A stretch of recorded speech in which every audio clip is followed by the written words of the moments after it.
Before we start a video, I want you to think about these questions. How did 1,500 people lose their lives in a single night? How did the most expensive ship ever built vanish in just 2 hours and 40 minutes? How did a vessel declared unsinkable by its own engineers sink? Why did the captain keep sailing at full speed, even after receiving 6 iceberg warnings?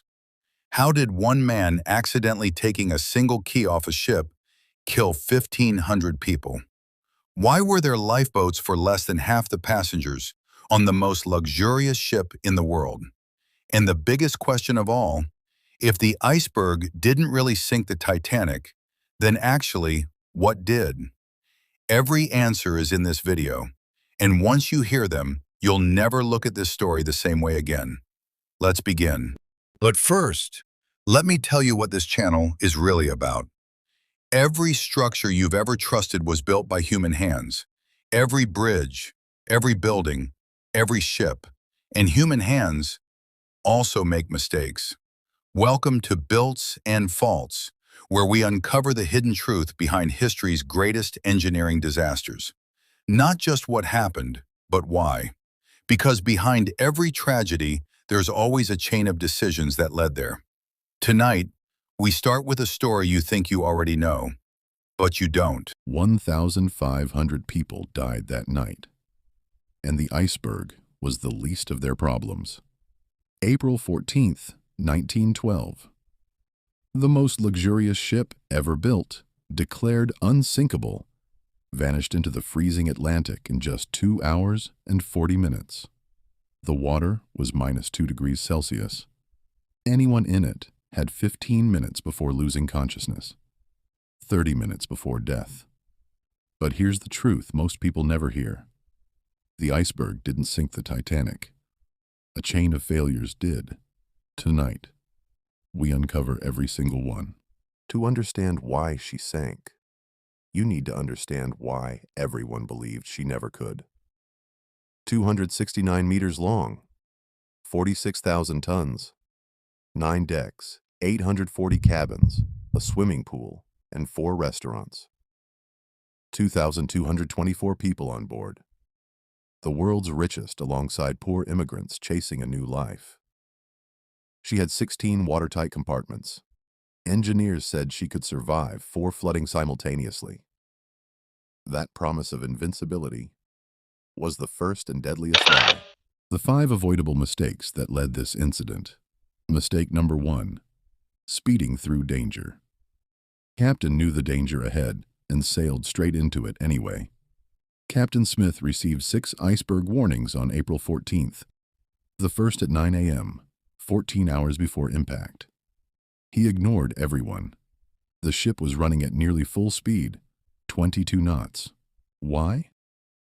Because White Star Line's owner J. Bruce Ismay was on board, pushing for an early arrival to generate publicity. Business ambition over passenger safety. Mistake number 2. No binoculars. The man whose job it was to spot danger couldn't see far enough to stop it. At 11:40 p.m., Lookout Frederick Fleet spotted the iceberg and called, "Iceberg right ahead." Too late. The binoculars were locked away. A replaced officer named David Blair had accidentally taken the key at departure. Nobody noticed. 30 extra seconds of visibility would have been enough to avoid it completely.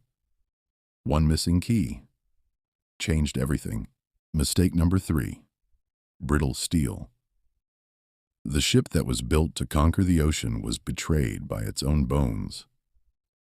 When scientists tested pieces of the recovered hull, the steel was filled with impurities that made it shatter in freezing temperatures instead of bending. At -2 degrees, the exact temperature that night, the hull didn't dent on impact. It cracked open like glass. Modern steel would have survived. The Titanic steel didn't. Mistake number 4. Weak rivets. It wasn't just the steel. The bolts holding the ship together were never strong enough. The rivets in the bow and stern were filled with slag, a waste product that makes metal brittle. deadline pressure, workforce shortages, cost-cutting. When the iceberg scraped the hull, the rivets popped open like buttons, and water rushed in. A shortcut taken years earlier sealed 1,500 fates. Mistake number 5. Too few lifeboats. Even after everything that went wrong, this one decision made survival impossible for over 1,000 people. The Titanic carried 20 lifeboats, capacity for 1,178 people. 2,224 were on board. Even fully loaded, over 1,000 people had no chance.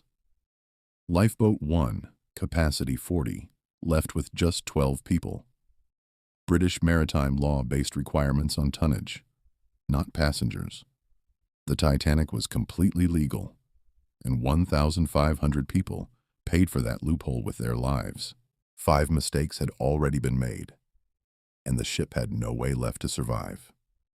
The iceberg scraped 300 feet along the hull, opening 5 compartments simultaneously. The design could handle 4, not 5. Water cascaded compartment to compartment, like dominoes. The bow tilted.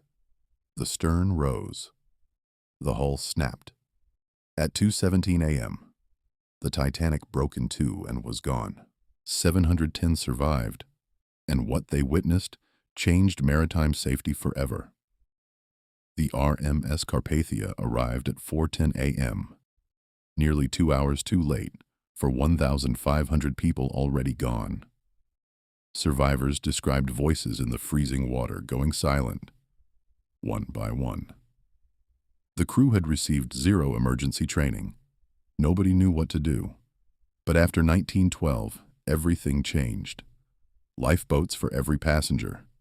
Mandatory 24-hour radio watch. Mandatory international ice patrol. Created stricter steel standards. Enforced globally. The greatest lessons come from the greatest failures. Now you know what really happened, and you'll never look at this story the same way again.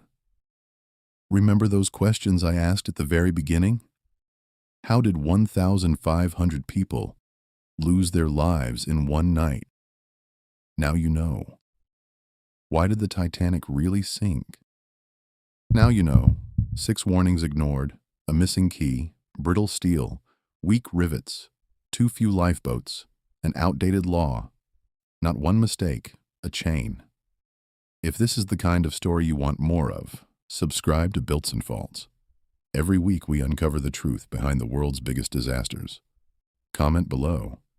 Which disaster should we cover next? See you in the next one.